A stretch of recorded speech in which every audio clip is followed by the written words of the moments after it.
Yo, what's good? It's your boy Lust with Power. Welcome to another Remnant 2 build video. Today I'm bringing you my Eruption Bleed Krell Axe build. Don't forget to like, comment, subscribe. Let's get into the build. Alright, first starting off with the concoction, we got the Xenoplasm. This is going to reduce your skill cooldowns by 10%. For the armor, you can run whatever you want. It's up to you. For the relic, we got the Shielded Heart.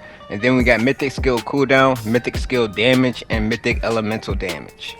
For the weapon, we got the monolith plus 10, and as you know, this comes with sandstorm and expose. Expose gives you 15% additional damage from all sources, and then we got the searing wounds plus 10. Increases range damage of this weapons by 10% to burning targets, and then at level 10, range weak spots and critical hits apply burning for 10 seconds.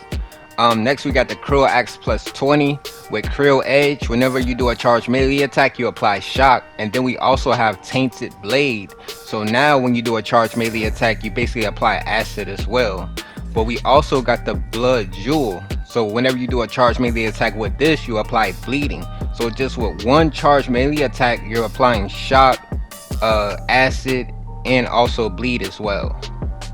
Next we got the Nebula plus 10. As you know, the primary fire applies a corrosive dot, and then we got Nano Swarm. This does damage over time and applies corrosive as well. We got Maelstrom plus 10. You gain 10% elemental damage for each unique status effect the target is suffering from, and then at level 10, increase mod power generation of elemental damage and elemental status damage by 20%. Next we got the Burden of Destroyer. This is going to increase all damage by 15%. And then we got the Stone of Malevolence. Elemental damage generates 15% additional mod power. Next we got the Ahani Crystal. Deal 5% additional damage for each unique status effect the target is suffering from.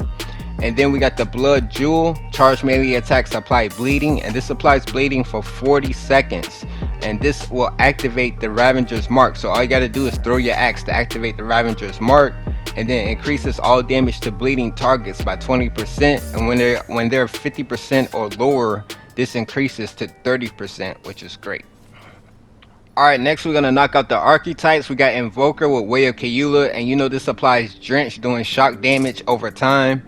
And then we got Visionary as the prime perk, double the base skill charges for all archetypes. Skill activation reduces all skill cooldowns by 10%.